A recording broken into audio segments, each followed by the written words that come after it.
అమ్మా. ఏంటి పావని, జాబ్ మానేస్తున్నావంట? అవునమ్మా, మానేయాలనుకుంటున్నాను. ఇంట్లో అత్తయ్య వాళ్ళకి అస్సలు ఇష్టం లేదు. అయినా మీరు ఇవన్నీ ముందే చూసుకొని చేయాలి కదా.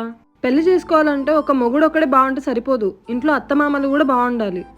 ఇప్పుడు ఎలాగో చేసేశారు కదా.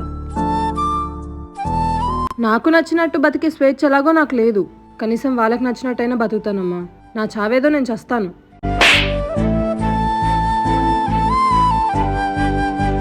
ఏమే పుట్టింటికి ఫోన్ చేసి తెగసాడీలు చెప్తున్నావు? పెళ్లికి ముందే అత్త మామల గురించి కూడా తెలుసుకోవాలి అని నిన్ను కన్న కూతురులా చూసుకున్నాం కదనే. అత్తయ్య గారు, బంగారు బొమ్మలా చూసుకున్నాం. మేము ఏం హింస పెట్టామని ఆ రకంగా మా మీద సాడీలు చెప్తున్నావే? నీ కాళ్ళు చేతులు ఎరగొట్టి ఈ రోజు మంచం మీద పడేస్తాను. ఎవరు అడ్డొస్తారో చూస్తాను ఈ రోజు. ఏ ముసల్లానా, చెయ్యి తీయవే.